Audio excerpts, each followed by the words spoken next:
हमनी के मिलन अब नइखे हो सकत। कुछ मजबूरी अखन अहाँ सब सुन रहल छी मैथिली टॉप म्यूजिक से काहे गुनगुनौलू जब गावे के ना रहे। आज आंसू पूछा तनी एगो प्रश्न बन के, काहे कैलू मोहब्बत जब निभावे के ना रहे। मैंने आज तक सिर्फ एक ही लड़की से मां मैंने आज तक सिर्फ एक ही लड़की से मां मैंने आज तक सिर्फ एक ही लड़की से मां मैंने आज तक सिर्फ एक ही लड़की से मां।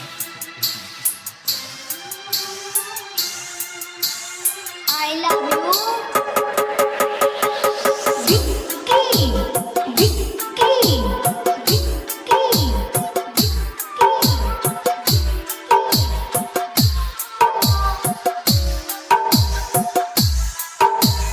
मेदनी चौकी बाजार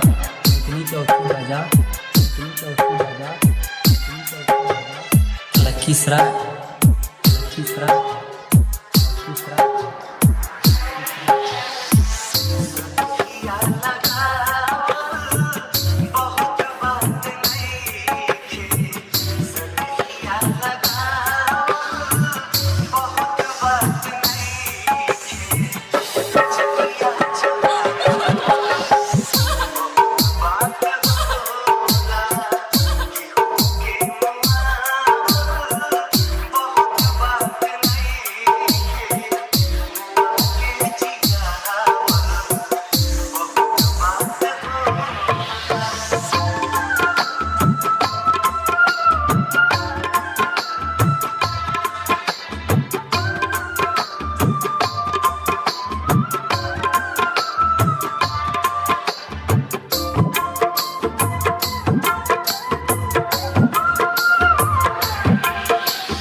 डीजे बिक्की भिरहा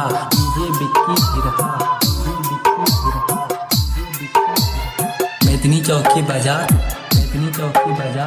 लखीसराय